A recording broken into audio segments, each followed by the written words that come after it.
Esta es una producción de la Iglesia Gracia Soberana Durango. En esta ocasión traemos para ti la serie Hechos, los inicios de la Iglesia, por el pastor Christian Tucker. Iglesia Gracia Soberana Durango. Búsquenos en Facebook.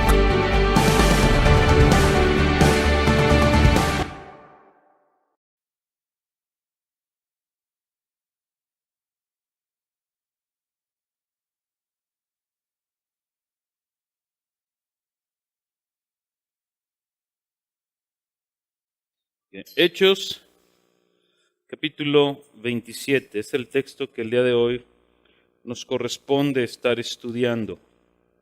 El contexto de este pasaje, o lo que estuvimos viendo por los últimos 3 domingos o 4 domingos, fue el último juicio que tuvo el apóstol Pablo frente a Festo y frente a Agripa, después de que los judíos lo capturaron por estar anunciando la resurrección de entre los muertos, esa gran esperanza que Pablo estaba anunciando al pueblo judío y a todos los gentiles. Y vimos cómo Festo tomó una actitud diciéndole al Pablo que lo que él estaba enseñando acerca de Jesús, acerca de su vida, acerca de su muerte y de su resurrección, era algo muy loco. A tal punto que Festo le dijo a Pablo que se estaba él volviendo loco de tanto conocimiento. El rey Agripa, por su lado, comprendía y entendía todo lo que Pablo estaba enseñando.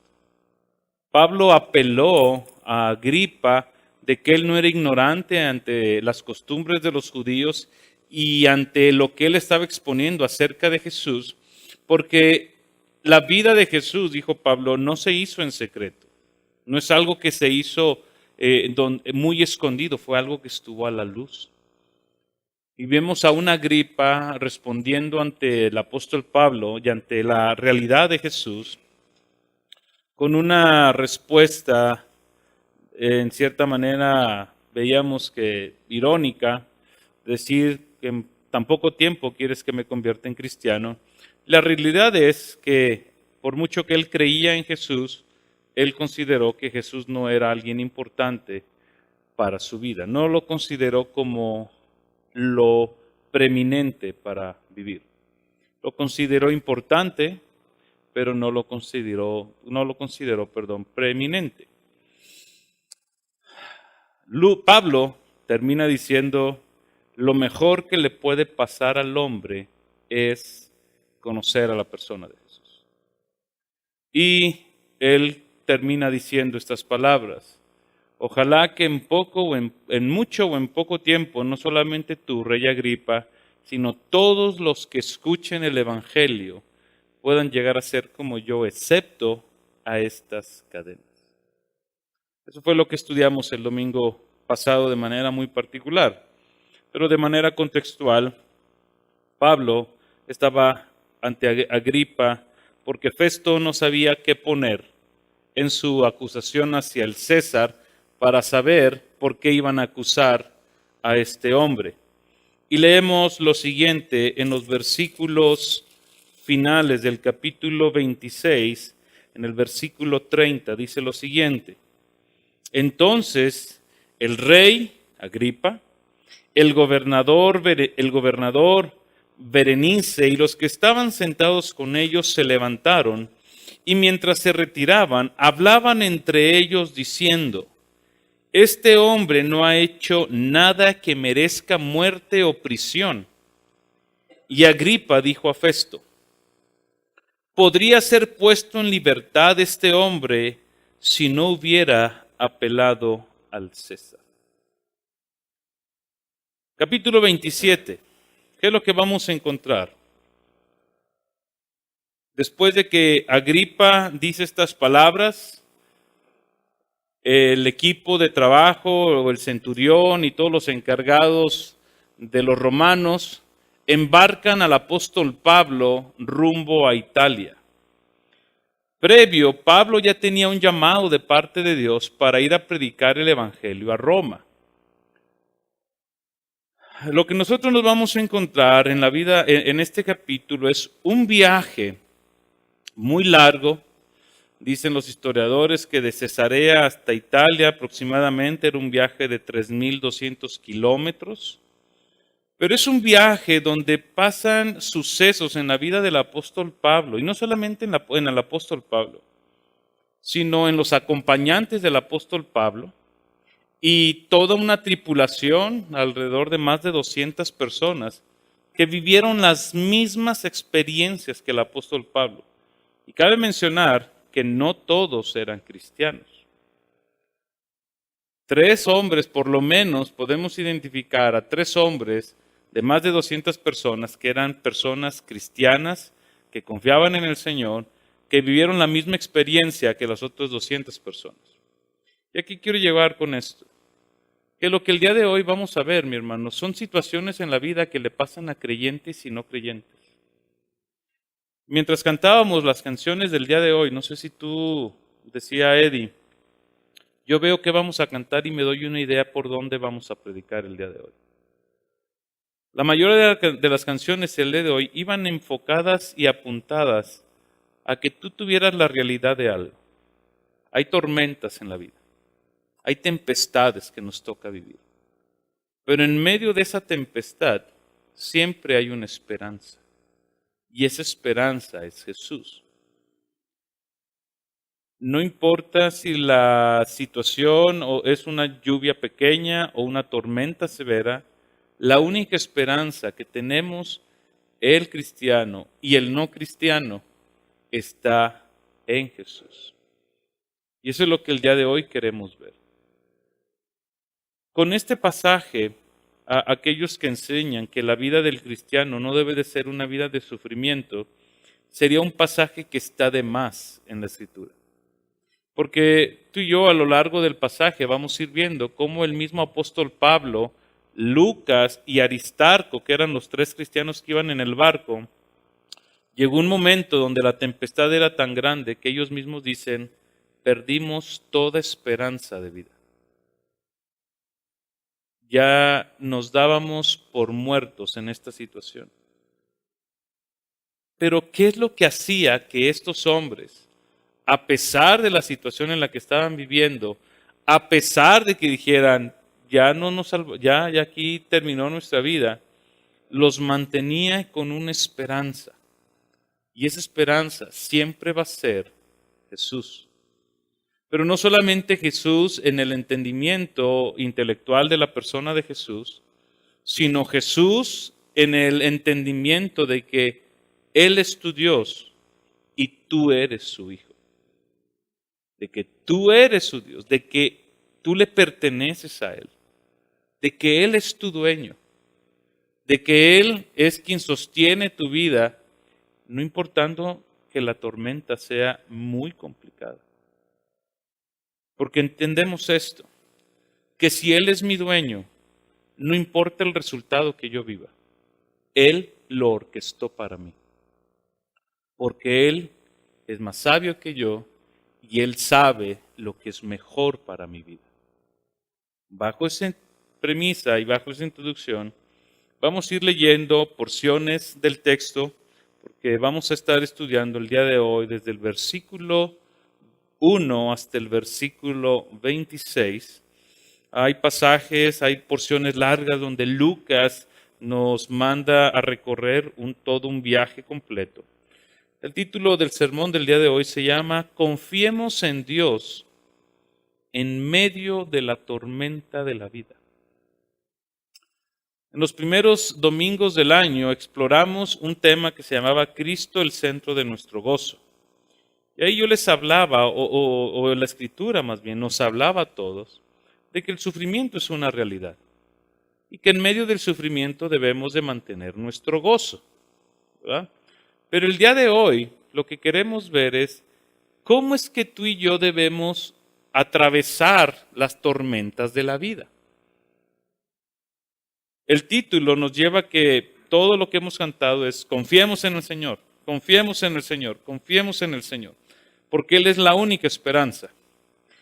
Pero queremos que sea la misma Escritura la que nos enseñe cómo se ve esa confianza en Dios que no es simplemente subjetiva o algo místico o algo espiritual, ¿verdad? De yo confío en Dios, pero en la realidad se ve otra cosa muy diferente.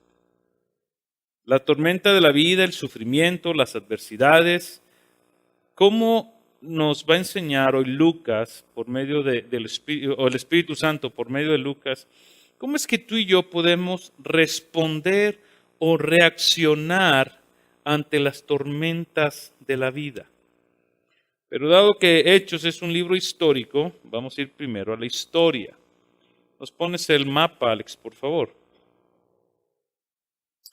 Este es el recorrido que el apóstol Pablo hizo desde Cesarea hasta Roma, donde se termina el libro de Hechos. En 2 capítulos, Lucas nos va a narrar lo que pasó en más de aproximadamente, bueno, en tiempo no sé, pero pasó mucho tiempo. Pero en distancia, dicen los historiadores, son 3.200 kilómetros. El día de hoy solamente vamos a estar explorando la mitad de ese viaje. Desde Cesarea, que comienza acá en la región de Judea, hasta la región de Creta, que es la mitad donde nosotros nos vamos a encontrar con varios puertos, varias ciudades. Hay un puerto que se llama Buenos Puertos. Entonces, ¿qué alguien puede decir? Podemos entender lo que posiblemente Pablo y sus tripulantes vivieron en la primer mitad del viaje, porque hay varias ciudades a las que ellos llegaron, pero de Creta hasta Malta, que es en el mar, ¿qué pasó ahí? Y eso lo vamos a estar explorando el siguiente domingo. Entonces, vamos al texto y les voy a pedir que ustedes vayan a sus Biblias para que puedan dejar el pasaje. Bueno, Alex, tú ahí nos vas moviendo el texto, ¿ok? Dice lo siguiente, ponos el mapa. Versículo 1 al versículo 3. Vamos a explorar nuestro primer punto. Dice, cuando se decidió que deberíamos embarcarnos para Italia, fueron entregados Pablo y algunos otros presos a un centurión de la compañía Augusta llamado Julio. Y embarcándonos en una nave adremitena que estaba para zarpar hacia las regiones de la costa de Asia, nos hicimos a la mar acompañados por Aristarco, un macedonio de Tesalónica. Al día siguiente llegamos a Sidón. Julio trató a Pablo con benevolencia, permitiéndole ir a sus amigos y ser atendidos por ellos.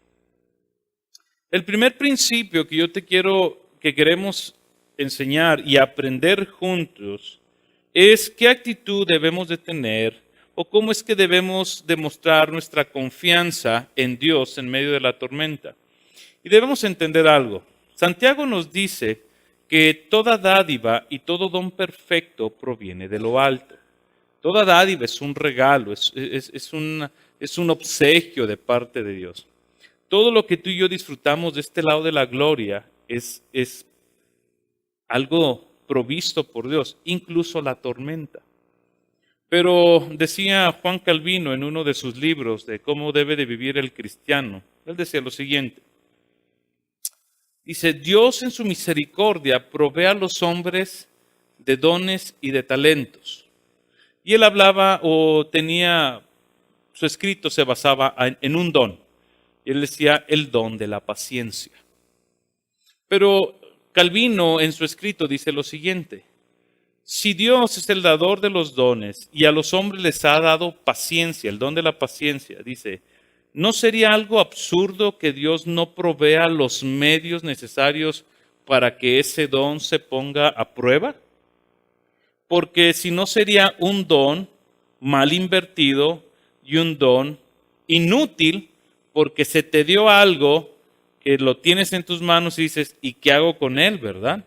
Entonces, Calvino decía, cuando Dios te da un don un beneficio, Él siempre te va a proveer los medios en donde vas a poner en práctica ese don que Él te dio para que tengas fruto en tu vida y seas de bendición a los demás. ¿Okay? El primer punto que queremos ver es, la iglesia, mi hermano, es un don, un regalo que Dios nos ha dado a cada uno de nosotros en medio de las tormentas. Lucas nos narra que Pablo, cuando fue puesto para ir a Italia, no iba solo. Si tú lees bien, Pablo está escribiendo en primera persona. Dice, cuando se decidió que deberíamos embarcarnos a Italia, Pablo y yo. Yo fui con Pablo. Dice, pero en el viaje agarramos a alguien más. ¿A quién? Aristarco. Aristarco, el de Tesalónica, iba con nosotros. Este es el primer principio. No vivas en soledad tu vida cristiana en medio de una tormenta. Y aprende a apreciar y a valorar el cuidado y el amor que la iglesia te puede brindar. Ahí en sus boletines creo que está como punto 1 y punto número 2. Pero voy a explicar primero el punto número 1. No vivas en soledad, mi hermano. La vida cristiana no es una vida que se deba desarrollar en soledad. Porque en soledad nunca podrás crecer en carácter y nunca podrás poner en práctica los dones que Dios te ha dado, que se te han otorgado para dos cosas. Una, para edificación de tu vida, y dos, para la edificación de la iglesia. ¿Por qué vemos tanto estos pasajes de no vivir la vida sola? Porque ni aún mismo Jesús vivió su vida en esta tierra en soledad.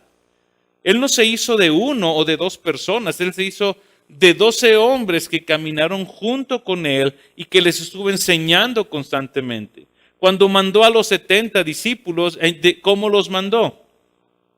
Los mandó de 2 en 2. ¿Por qué no los mandó de 1 en 1? Hubiera abarcado más. Alguien le hubiera hecho un plan de mercadotecnia y hubiera dicho, Jesús, si mandas de 1 en 1, abarcamos más lugares. Pero Jesús los mandó de 2 en 2. Porque no es bueno que el hombre esté solo, dice Génesis. No es bueno que el cristiano camine en soledad su vida. Porque nunca vas a crecer. Nunca vas a ser formado en carácter. Proverbios nos enseña en el capítulo 27, versículo 19, que el hierro se afila con el hierro y el hombre en el trato con el hombre. No hay mejor manera, mi hermano, de que tú puedas crecer en carácter que rodeándote de gente contigo. Ahorita vamos a ver un punto de eso. Pero no es bueno que camines solo. A nosotros nos gusta la soledad, pero nos gusta la soledad por el hecho de que nos da vergüenza, o nos da temor, o nos da miedo que las otras personas sepan quién realmente somos. Pero si tú estuviste en tu grupo de casa esta semana, tú te diste cuenta que entre tú y yo, y entre tú y tus hermanos, no hay diferencia. Somos igual de pecadores todos. Tenemos el mismo potencial de pecar en las mismas áreas que pecamos todos nosotros. Y entender esa doctrina del pecado nos permite ver un trato más humilde entre nosotros. Porque somos guardados entonces del orgullo de creernos mejor que los demás. Pero con relación a la vida en soledad, lo hacemos por ese temor y ese miedo. No queremos que alguien más sepa de mi vida. No queremos que nadie se meta. Y muy probable es porque muchos o hemos sido dañados por otras personas, o más que ayudarnos nos han hundido, o más que ayudarnos nos han causado más daño. Pero eso no quita la realidad de vivir una vida en conjunto. Eso no quita la realidad de que no puedes caminar tu vida cristiana solo. Habrá que trabajar en esas áreas o con esas personas que dañaron tu vida definitivamente. Tiene que haber una sanidad en tu corazón, tiene que haber un perdón y tiene que haber más sabiduría en saber escoger a quién tomas para atravesar la tormenta. Pero lo peor que puedes hacer es quererla cruzar o quererlo cruzar solo. Un cristianismo en soledad lo único que demuestra es que no hay cristianismo. Un cristianismo que se vive en soledad lo único que demuestra es que no hay cristianismo. Pablo, nos dice Lucas, no estuvo solo. Y créanme, no era un crucero a las Islas Caimán, con todo incluido, cocos, piña colada, desayuno buffet, no era un viaje ni de negocios ni de placer. Porque en el versículo 1, Lucas ni Pablo tenían idea de lo que les iba a pasar. El último versículo del capítulo 27, nosotros los vamos a encontrar sin barco, sin nada, vivos en una isla. Entonces, Eclesiastés nos enseña lo siguiente. Capítulo 4, versículos 9 y 11. Dice, más vale dos que uno solo, pues tienen mejor remuneración por su trabajo. Porque si uno de ellos cae, el otro lo levantará o levantará a su compañero. Pero hay de aquel que cae cuando no hay otro que lo levante. O sea, hay una expresión de dolor. Hay de aquel que cae cuando no hay otro que lo levante. Además, si dos se acuestan juntos, se mantienen calientes, pero uno solo, ¿cómo se calentará? No es bueno, mi hermano, que en tus momentos de más angustia y soledad y tristezas vivas solo o no tengas a nadie. La segunda cosa que quiero enseñarte, que veamos ahí es, aprende a apreciar el cuidado que la iglesia te brinda. Ve cómo lo dice Lucas.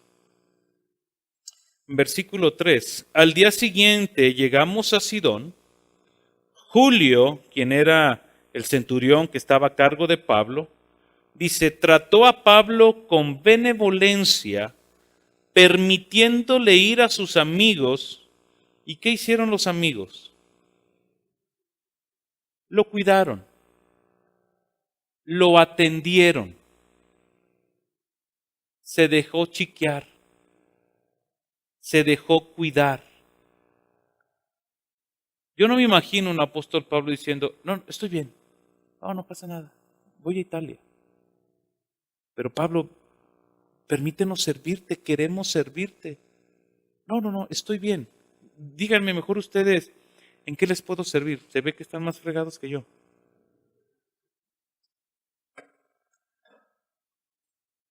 Pablo vio a los hermanos y se dejó servir.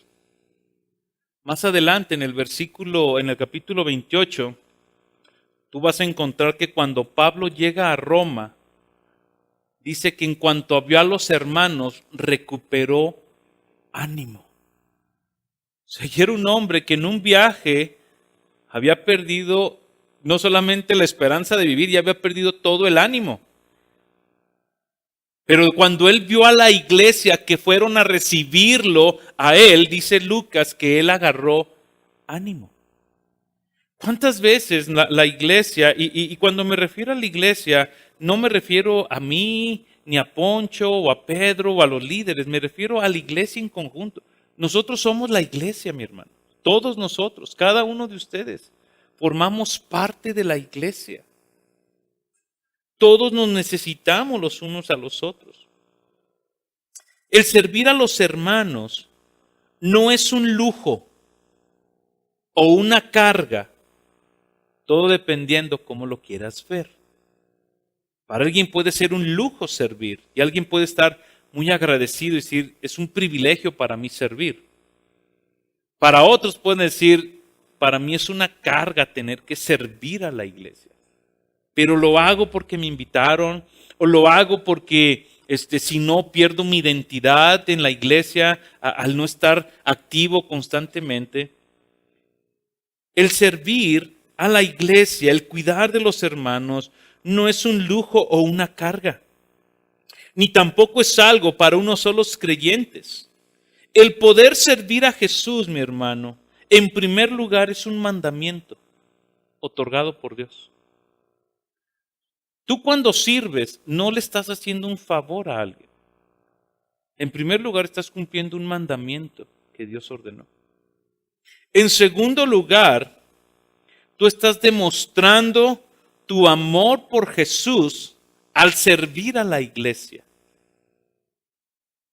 Y no importa cómo reciban tu servicio, porque muchos podemos estar sirviendo y esperar que nos den las gracias o que la gente sea compasiva con nosotros, digan, híjole Poncho, te agradecemos todo tu esfuerzo que haces semana tras semana, prepararte para el grupo de casa. Posiblemente podríamos esperar eso, pero posiblemente alguien puede decir, ya lo sabía, y no valorar el esfuerzo de Poncho o de quien esté al servicio. Cuando yo sirvo a la iglesia, cuando tú sirves a tus hermanos, lo que estás demostrando es tu amor por Jesús. Porque estás sirviendo a alguien que en primer lugar tiene la imagen de Dios impresa en su vida y en segundo lugar es alguien que es comprado con la misma sangre con la que tú fuiste comprado. Y en tercer lugar es para que no tengas una vida desperdiciada.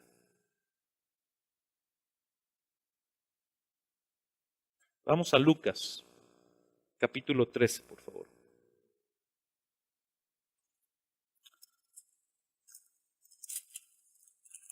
Vean cómo Jesús lo enseñó. Lucas, capítulo 13, versículo 15. Ok, no es Lucas, tampoco es el versículo 15 y tampoco es el versículo 13.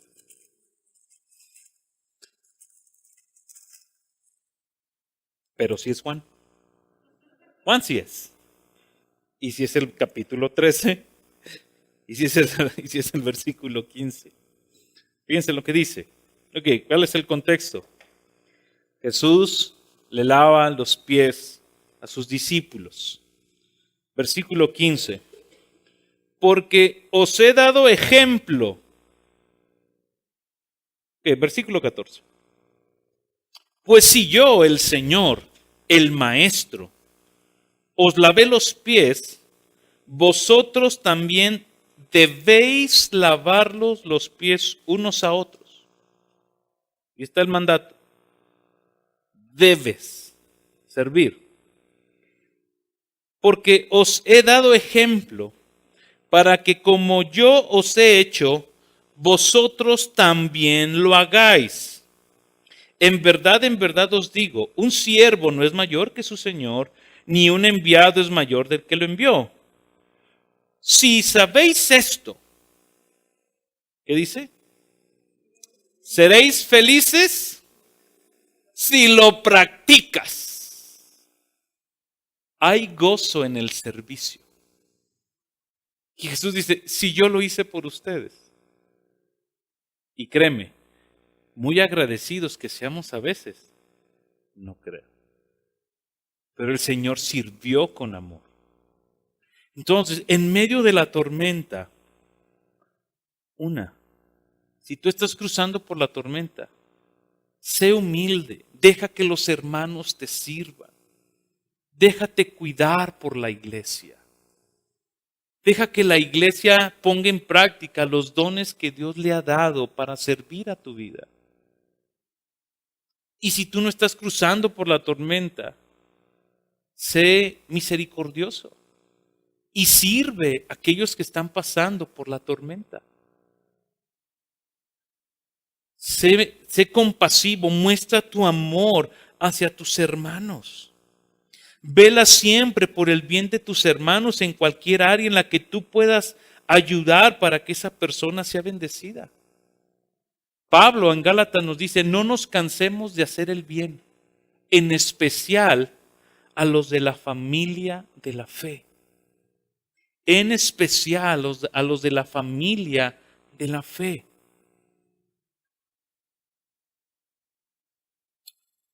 Así como hablábamos que el cristianismo en soledad demuestra que no hay cristianismo, de esa misma manera, la falta de amor y cuidado a la iglesia demuestra que no hay cristianismo. ¿Dónde vemos esto? Primera de Juan, capítulo 3, versículo 14 dice, nosotros sabemos que hemos pasado de muerte a vida, ¿porque qué? Porque amamos a quienes, a los hermanos. El que no ama permanece en muerte. No vivas en soledad, mi hermano, y aprende a apreciar el cuidado de la iglesia. Siguiente punto, vayamos a nuestro texto. Cuando estés en medio de la tormenta, se van a levantar muchas voces a quererte decir qué hacer y qué no hacer, cómo vivir y cómo no vivir, qué considerar y qué no considerar. Y el punto que queremos ver en este siguiente texto es, déjate persuadir por hombres y mujeres cristocéntricos. En otras palabras, presta oído a hombres de Dios que te hablen la palabra de Dios y no escuches la voz del mundo por muy convincente que éste se oiga. Vamos a nuestro texto. Versículos del 4 al 13. De ahí partimos, ponme el mapa, Alex. De ahí partimos y navegamos al abrigo de la isla de Chipre. Okay.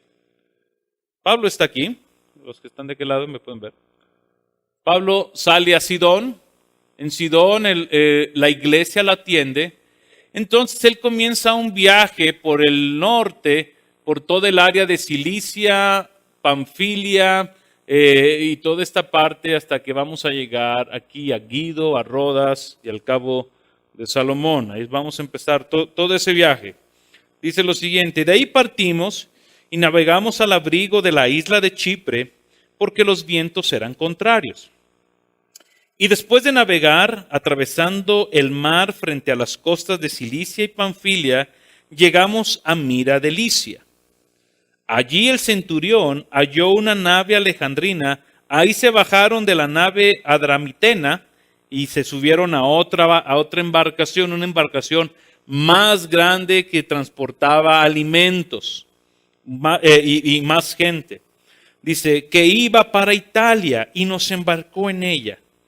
Y después de navegar lentamente por muchos días y de llegar con dificultad a Gnido, pues el viento no nos permitió avanzar más, llegamos al abrigo de Creta frente a Salmón.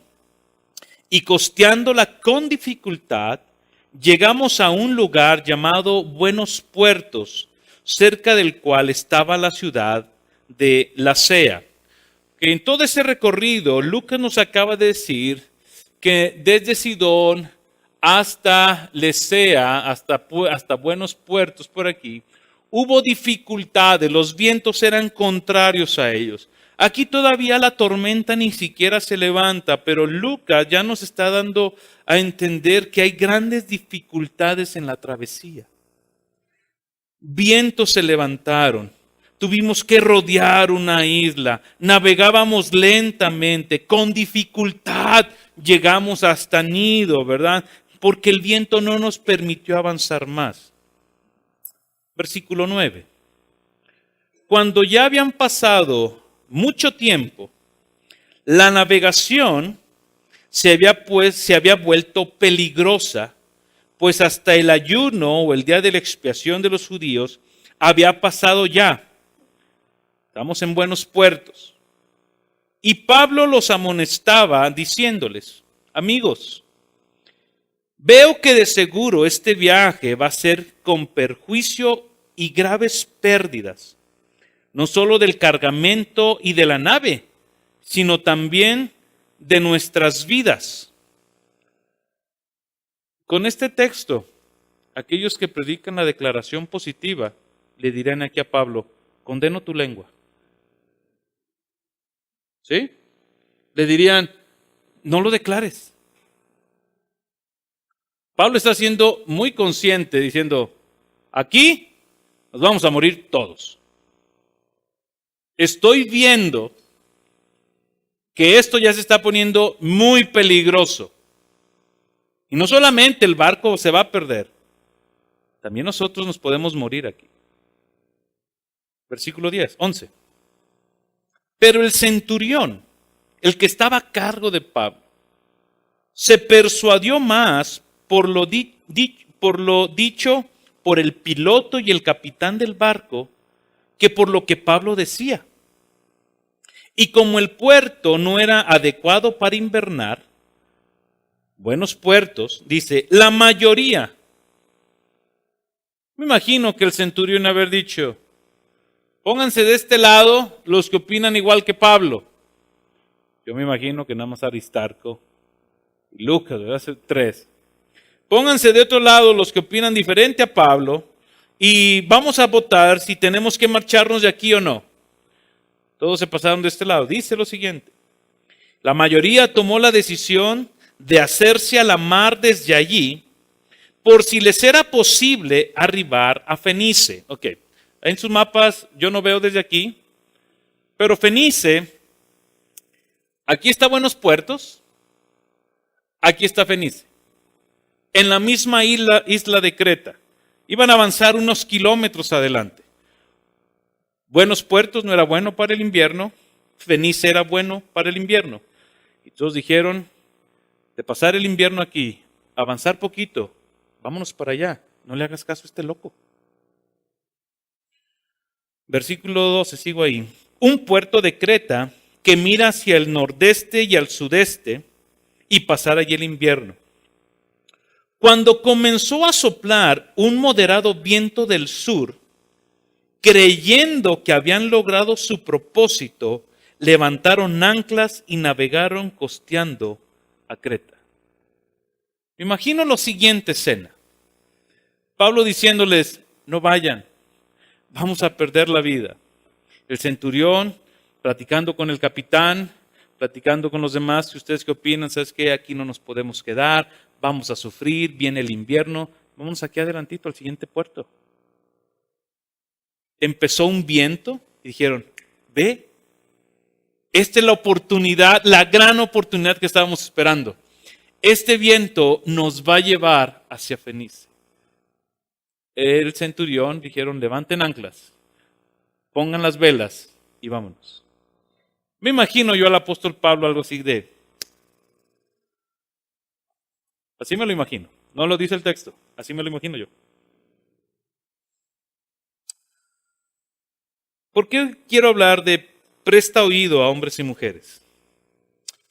El texto todavía no lo leímos, pero va a llegar un momento donde la falta de atención a lo que Pablo hizo les costó la embarcación. Pablo tenía razón en lo que iba a pasar. Cuando estés en medio de la tormenta, siempre aprende a examinar las motivaciones de tu corazón en medio de la tormenta. En medio de la tormenta tendemos nosotros a tomar muchas decisiones creyendo que son buenas. Actuamos como estos hombres. Vemos un aire que nos puede ayudar a seguir a la siguiente estación y que la vamos a librar. La tomamos en nuestra propia sabiduría, por eso Proverbios capítulo 3, versículo 5 nos dice: no te apoyes en tu propio entendimiento. No seas sabio ante tus propios ojos. En la multitud de consejos hay sabiduría.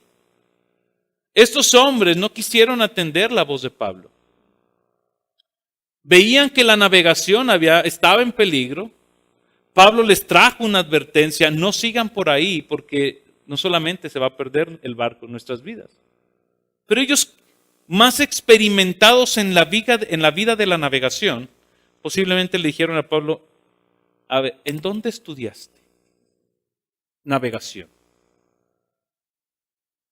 Pero Pablo era un hombre sabio. Es bueno, mi hermano, que tú y yo nos dejemos persuadir por hombres que amen la palabra. Fíjate bien, aquí está la clave. Que amen la palabra, que amen la iglesia y que tengan un corazón piadoso. La sabiduría que tú necesitas o que tú y yo necesitamos, tanto para atravesar la tormenta o para ayudar a atravesar la tormenta de alguien, siempre tiene que provenir de la misma escritura. Siempre tiene que provenir de la misma escritura. Ve cómo dice Jeremías capítulo 8. La sabiduría, mi hermano, viene a nuestras vidas por el atesoramiento de la escritura. No esperes que haya sabiduría en tu vida, una sabiduría sana, porque hay una sabiduría que es diabólica, terrenal, dice Santiago. Pero si tú quieres una sabiduría sana, tanto para cruzar la tormenta como para ayudar a la tormenta, ve lo que dice Jeremías. Y la manera en cómo lo expresa Jeremías es un reclamo hacia el pueblo. Le dice: ¿cómo decís, somos sabios, y la ley del Señor no está con nosotros? Jeremías 8:8. ¿Cómo ustedes dicen que son sabios si la ley de Dios no está en ustedes? Dice, la han cambiado en mentira. La han cambiado la verdad de Dios por la mentira de este mundo. ¿Tú quieres ser sabio en la tribulación?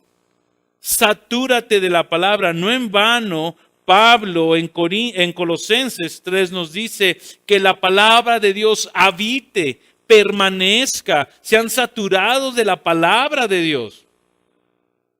Porque es la que nos va a dar sabiduría para la vida. Pero la sabiduría, mi hermano, también es algo que se adquiere.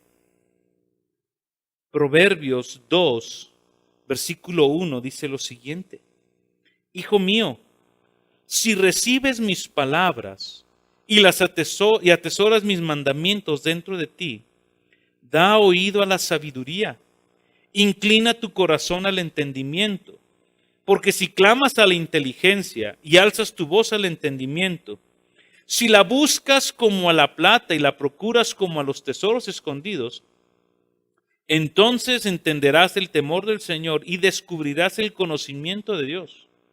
Porque el Señor da sabiduría, y de su boca viene el conocimiento y la inteligencia.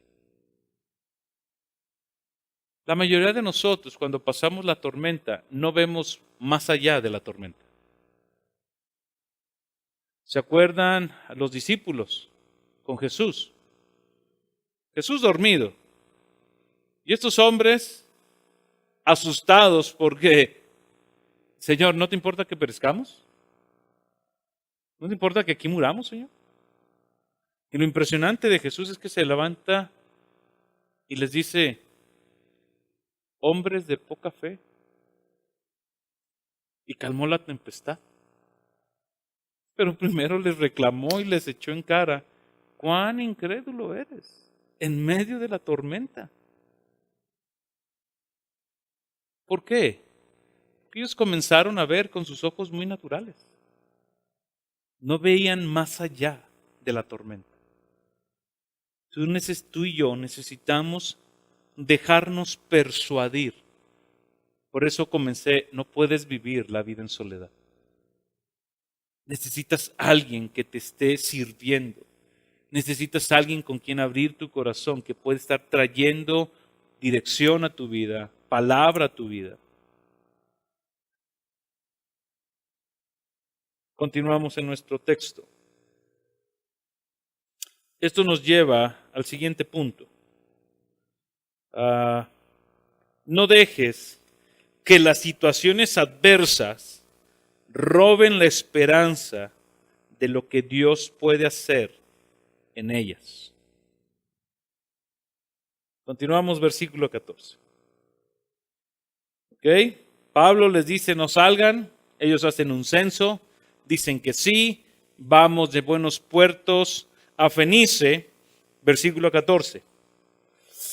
Pero no mucho después, desde tierra comenzó a soplar un viento huracanado que se llamaba Euroclidón. Y siendo azotada la nave y no pudiendo hacer frente a los vientos, nos abandonamos a él y nos dejamos llevar a la deriva. Navegando al abrigo de una pequeña isla llamada Clauda, con mucha dificultad pudimos sujetar el esquife o el barquito chiquito donde salen ahí a rescatar a los del Titanic. Dice, es que así entendí, dije esquife, dije pues los del Titanic, ¿verdad? Los barquitos. Después de que lo alzaron, usaron amarras para ceñir la nave y temiendo encallar en los bancos de Sirte, echaron el ancla flotante y se abandonaron a la deriva. Ok, en esta parte, ahorita estamos leyendo aquí, esta parte es donde Lucas nos narra que tuvieron miedo de encallar en unos bancos de arena que existen en esta área según los historiadores. Ellos tenían miedo de quedar ahí, que el barco se quedara ahí. Entonces levantaron el ancla y se abandonaron a la deriva, a donde el viento nos lleve. Versículo 18. Al día siguiente, o sea, la tempestad no se acabó en ese día. Al día siguiente, mientras éramos sacudidos furiosamente por la tormenta, comenzaron a arrojar la carga, los alimentos que llevaban. Y al tercer día, con sus propias manos arrojaron al mar los aparejos de la nave. Los aparejos son todos los postes y las cuerdas que sujetan las velas. Desarmaron todo, tiraron la carga, quitaron todos los postes, los amarres, las velas, se quedaron sin nada. Como ni el sol ni las estrellas aparecieron por muchos días, y una tempestad no pequeña se abatía sobre nosotros, desde entonces fuimos abandonando toda esperanza de salvarnos. 3 veces, versículo 15, 17 y 20, Lucas nos dice, perdimos toda esperanza. Ya. Pablo, no lo declares. No lo declares, te va a venir. Tú declara que todo va a salir bien. Pablo estaba junto con Lucas, junto con Aristarco, diciendo, hermanos, pues al parecer aquí se va a acabar nuestras vidas. Obviamente Pablo tenía algo en su corazón que todavía no llegamos. Pero ¿qué queremos ayudarte en esto? No dejes que las situaciones adversas roben la esperanza de lo que Dios puede hacer con ellas. Por muy complicadas que sean las situaciones en medio de tu tormenta, Dios tiene el poder de usarlas siempre a nuestro favor. Porque aquellos que han sido predestinados por Él, todas las cosas les ayudan para bien. Según Romanos capítulo 8. ¿Qué es lo que Dios hace en medio de esa tormenta? Porque es que no debemos de perder esa esperanza de que Dios va a hacer algo. Lo primero que Dios puede hacer en medio de la tormenta, cuando tú no tienes que perder esa esperanza, es mostrar lo siguiente. Mostrarte que en tus fuerzas no vas a poder. No pierdas esa esperanza. En tus fuerzas nunca vas a poder. Y lo que Dios quiere hacer en tu vida en medio de la tormenta es destruir tu autosuficiencia. De que tú puedes solo resolver esta gran dificultad en la cual estás viviendo. La segunda cosa que Dios quiere hacer contigo y conmigo es despojarnos y destruir nuestra autoconfianza carnal. ¿A qué me refiero? La autosuficiencia es personal.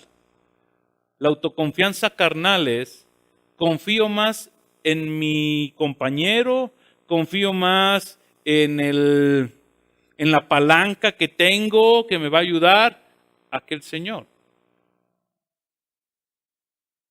Confío más en las demás personas antes de abandonar mi confianza por completo en el Señor. Pues entonces, ¿no debo de confiar con la iglesia que me está apoyando? Y entonces, ¿mejor camino solo para no confiar en ellos? No me estoy refiriendo a eso. Me estoy refiriendo a que no puedes, tu confianza no puede estar depositada en otra cosa antes que Dios. La Biblia no se contradice. Pero en medio de la tormenta, Dios quiere demostrarte que no puedes. Te quiere demostrar cuán débil eres. Te quiere demostrar cuán frágil es tu vida. Y que es como un soplo. Como la flor que hoy sale el sol y se marchita.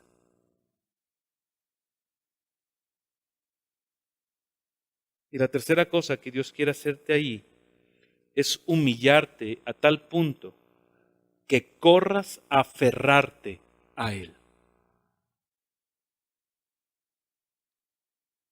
Así que cuando tú veas que la cosa se pone peor, voltea a la cruz y corre hacia Él. Es algo que Pablo entendió. Miren, acompáñenme a 2 de Corintios, capítulo 4. 2 de Corintios, capítulo 4. Con este texto que vamos a leer, mi hermano, no quiero decirte que en medio de la tormenta no puedes tener miedo o que no vayas a sentir miedo. No quiero decirte que no va a haber un tiempo donde a lo mejor tengas que llorar. No estoy diciendo que no vas a experimentar ni angustia, ni aflicción, ni sufrimiento, porque yo estaría enseñándote algo erróneo. Tú lo vas y tú y yo lo vamos a experimentar. Vamos a llorar, nos va a doler, pero no nos puede mover más allá de ese sentimiento. No nos puede mover de la manera en cómo vemos a Dios en medio de la tormenta. Vean cómo lo narra Pablo. 2 de Corintios 4:8. Lo voy a leer en la versión NBI, porque trae un poquito más de claridad en las palabras. Dice, nos vemos atribulados en todo, pero no abatidos, perplejos, pero no desesperados, perseguidos, pero no abandonados, derribados, pero no destruidos. Donde quiera que vamos, siempre llevamos en nuestro cuerpo la muerte de Jesús para que también su vida se manifieste en nuestro cuerpo. ¿Cómo estás, pastor? Atribulado, pero no abatido. Perplejo, pero desesperado no. Derribado, pero no destruido. Porque llevo en mi cuerpo la muerte de Jesús para que su vida sea manifiesta también. No pierdas la esperanza. Por muy negras que sean las situaciones, Dios siempre las usa para nuestro bien. Vayan ahí adelantito en el mismo capítulo 4, versículo 16. Ahora lo voy a leer en la de las 60, en la de las Américas, normal. Dice, por tanto, no desfallecemos. Antes bien, aunque nuestro hombre exterior va decayendo, sin embargo, nuestro hombre interior se renueva día a día. Pues esta aflicción leve y pasajera nos produce un eterno peso de gloria que sobrepasa toda comparación al no poner nuestras vistas en las cosas que se ven, sino en las que no se ven, porque las cosas que se ven son temporales, pero las que no se ven, esas son eternas. No pierdas la esperanza. Esto nos lleva a nuestro siguiente punto.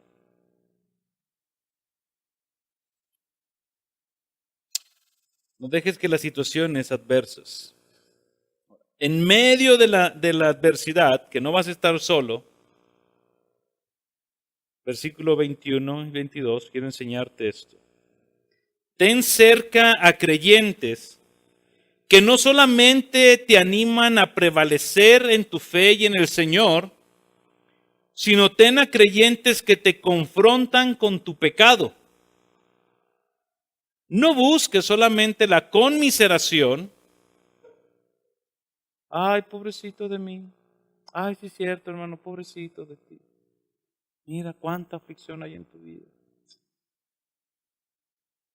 Permite que alguien explore tu corazón y si hay pecado, te diga, hermano, pero eres un incrédulo de primera categoría. O has abandonado al Señor, ve. Ve lo que pasa. Versículo 21. Cuando habían pasado muchos días sin comer, Pablo se puso en pie en medio de ellos y les dijo, amigos, deberías haberme hecho caso y no haber zarpado de Creta, evitando así este perjuicio y pérdida. ¿No le suena eso a, te lo dije, pero no hiciste caso? Te dije que atendieras a la instrucción del Señor y no hiciste caso. Ahí está el hermano confrontándote, ¿verdad? Pues, ¿cómo quieres, verdad? O sea, si estás en rebeldía, o sea, tú solito te alejas del Señor, tú solito te alejas de la iglesia, es que nadie me habla, nadie me quiere, todos me odian. Ah, se la saben, ¿verdad? Arráncate, Milton. Pablo llegó, ¿me hubieran hecho caso? ¿Acaso no les dije allá? Mira lo que dice las palabras. No sé, en aquel tiempo les dije. Por eso la instrucción o el comentario que hice es, el mundo te puede dar un comentario que es muy convincente. A estos hombres le dijeron, ahí viene un viento del norte, del noreste, nos va a llevar. Pero llegó el del sur, del este, y se los llevó. Ten a alguien que te confronte con tu pecado, pero que también te anime a que prevalezcas y permanezcas en el Señor. Efesios nos enseña, dice que no salga de vuestra boca ninguna palabra mala, sino la que sea buena para la edificación, según la necesidad del momento. Hay un pasaje que a mí me llama mucho la atención y quiero que veamos rápidamente en Gálatas capítulo 2, de cómo Pablo modeló esta confrontación contra el pecado del apóstol Pedro, pero también cómo trajo él palabras de ánimo al apóstol Pedro. Versículo 11 de Gálatas capítulo 2. Dice, pero cuando Pedro vino a Antioquía, me opuse a él cara a cara porque era de condenar. Porque antes de venir algunos de parte de Jacob, él comía con los gentiles. Pero cuando vinieron empezó a retraerse y apartarse porque temía a los de la circuncisión. Y el resto de los judíos se unió a su hipocresía, de tal manera que aún Bernabé fue arrastrado por la hipocresía de ellos. Aquí está el escenario. Pablo, siendo compa de unos, vio a los judíos, dijo, ya no me junto con ustedes, ahora me voy a juntar nada más con ellos, con los judíos. Pablo llega, ve esa actitud de Pedro y dice, hasta Bernabé se juntó con este Pedro. Versículo 14. Pero vi que no andaban con rectitud en cuanto a la verdad del evangelio. Dije a Pedro delante de todos, si tú, siendo judío, vives como los gentiles y no como los judíos, ¿por qué obligas a los gentiles a vivir como judíos? Llegó y le dijo, hipócrita, tu pecadote. ¿Qué le dijo Pedro? Si tú y yo somos amigos. Pablo dijo, ¿por eso? ¿Porque somos amigos? Porque soy tu hermano, porque te amo, te lo tengo que decir. Si tú siendo judío vives con ellos, ¿por qué obligas a ellos? Ahí está, lo confrontó. ¿Con base a qué? La parte de gracia, ¿dónde está? No andas conforme al evangelio, no a mi forma de pensar, ni lo que yo opino. El evangelio estaba por encima. Del versículo 15 en adelante, ustedes lo pueden leer en casa para no ocupar tiempo ahí, pero Pablo le trae palabras de ánimo a Pedro diciéndole, somos justificados por la fe, no por las obras. Ten a alguien. Tengo que ir un poquito más rápido. Siguiente punto.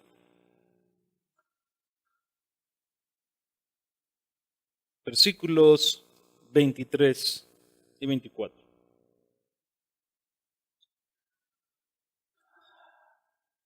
Ok, voy a leer desde el 23. Perdón, eso ni siquiera lo leí, ¿verdad? El 21 y 22 no, nada más arranqué el título. Ok, el 21 y 22, voy a leer desde ahí. Pero cuando habían pasado muchos días, Pablo se puso en pie en medio de ellos y dijo, amigos, deberías haberme hecho caso y no haber zarpado de Creta, enviando así este perjuicio y pérdida. Ok, ahí estaba la confrontación del pecado. Palabras de gracia.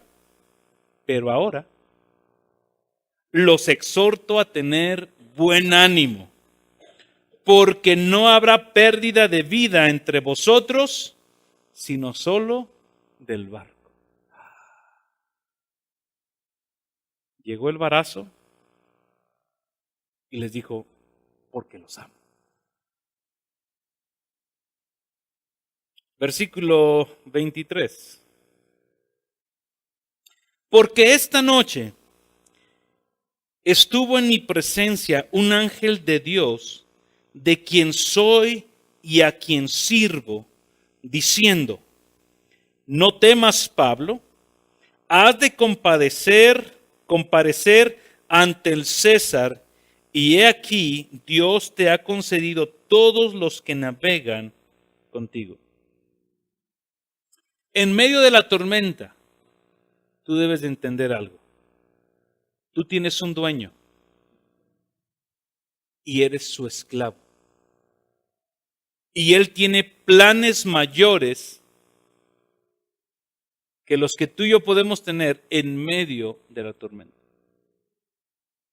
Cuando tú y yo queremos salir de la tormenta, Dios nos dice, espérame, todavía no termino. Cuando tú y yo comprendemos que no nos pertenecemos a nosotros mismos, sino que somos en alma y en cuerpo, en la vida y en la muerte de Dios y del Señor Jesucristo, entonces si vivimos, para el Señor vivimos. Y si morimos, Para el Señor morimos, pues ya sea que vivamos o que muramos, somos del Señor. Y eso da esperanza. ¿Por qué? Porque en la tormenta el Señor puede decir, hasta aquí llegaste, hijo. Mi propósito era llevarte hasta aquí, porque aquí es donde, venga, chapacá. O hasta aquí quería enseñarte algo. Cuando tú y yo no comprendemos que le pertenecemos al Señor, con facilidad reclamamos, con facilidad exigimos, con facilidad reclamamos. ¿Por qué? ¿Por qué a mí? La pregunta es, ¿y por qué no? ¿Que no eres él no es tu dueño? ¿Que acaso el alfarero no puede hacer con el barro como mejor le convenga?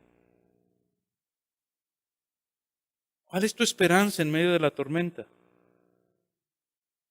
Que ya sea en la vida o en la muerte, soy del Señor. Y Él tiene planes mayores que yo. El plan de Dios para Pablo no era salvarlo, nada más. Pablo, tienes que llegar a Roma. Vas a comparecer ante el César. Vas a ir a predicar. Esos son mis planes. Tus planes, Pablo, de salvarte, de que se acabe, que quieres que ya salga el sol. Olvídate. Yo tengo planes mayores. Y tú solamente eres un instrumento. Él es tu dueño.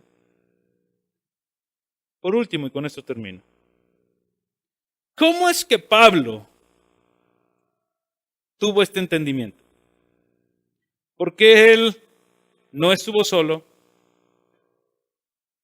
abrazó a la iglesia, escuchaba el consejo de Dios,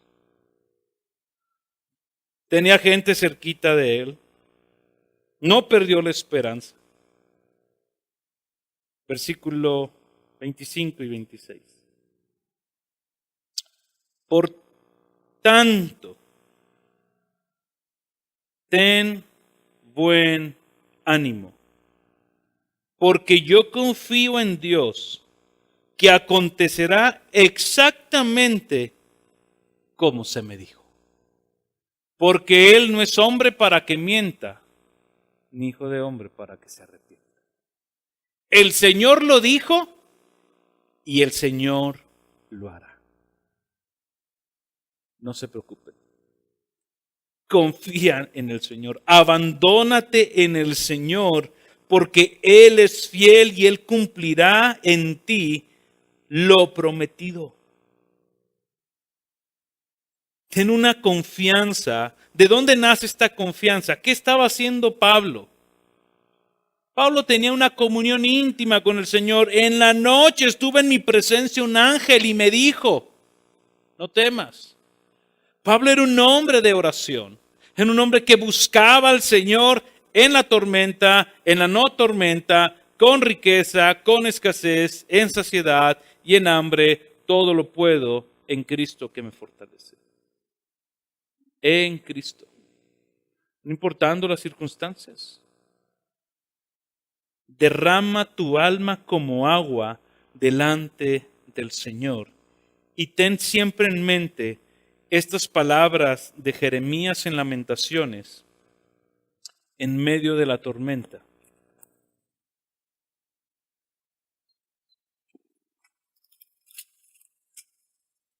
Jeremías capítulo 3, versículo 19. Acuérdate de mi aflicción y de mi sufrimiento, del ajenjo y de la amargura. Ciertamente lo recuerda y se abate mi alma dentro de mí. En medio de la aflicción, del sufrimiento, de la amargura, él se acuerda que está viviendo. Esto traigo a mi corazón y por eso tengo esperanza. En esto medito. Versículo 22, 3, 22. Que las misericordias del Señor jamás terminan, pues nunca fallan sus bondades. Son nuevas cada mañana, porque grande es su fidelidad.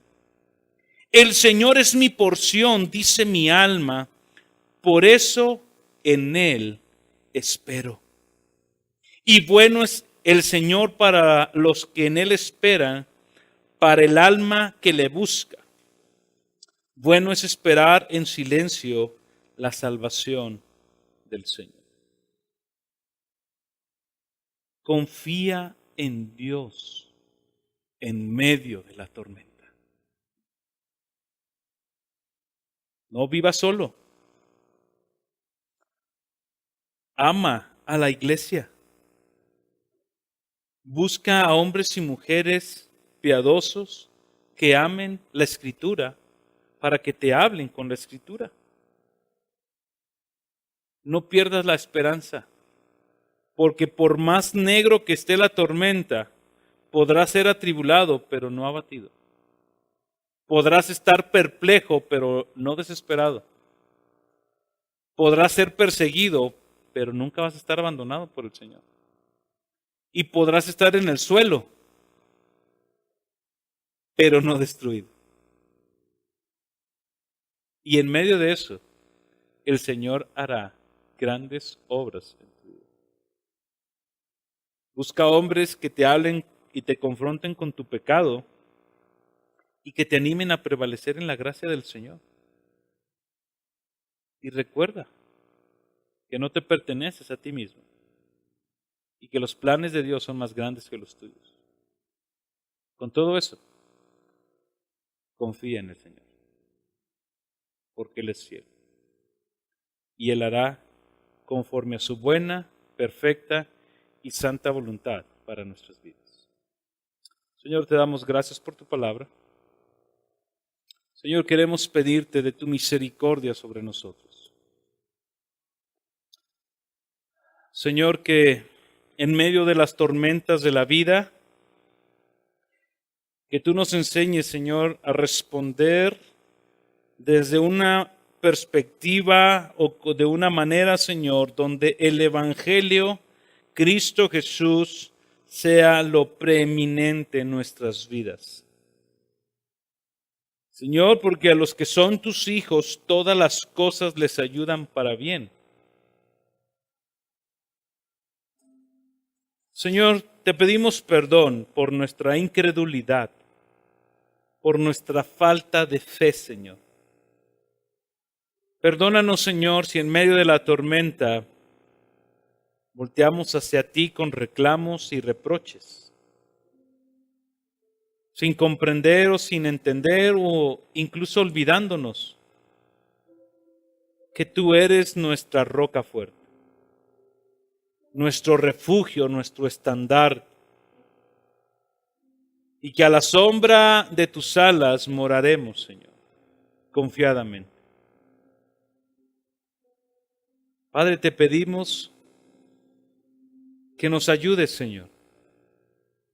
Aquellos de mis hermanos, Señor, que han estado pasando por tormentas que ya llevan tiempo, Dios. Señor, que ellos puedan hacer uso de los medios de gracia que tú nos has enseñado hoy aquí en tu palabra. Pero en especial, Señor, enséñanos, ayúdanos a confiar en ti. Señor, no porque tú no seas confiable, Señor, sino porque no sabemos cómo hacerlo. Enséñanos. Quita nuestra autosuficiencia. Quita nuestra autoconfianza. Humíllanos, Señor, para que corramos y nos aferremos a ti. Porque si de algo estamos seguros, Señor, es que tú cumplirás tus planes en nosotros. Señor, queremos disfrutar el caminar tus caminos, mientras te disfrutamos y te traemos gloria en todo nuestro ser. En el nombre de Jesús. Amén. Búscanos en Facebook y YouTube como Iglesia Gracia Soberana Durango y disfruta de este y otros mensajes. Visítanos, estamos en calle Alberto Terrones, número 733, zona Centro Sur, Durango. Estaremos contentos de recibirte.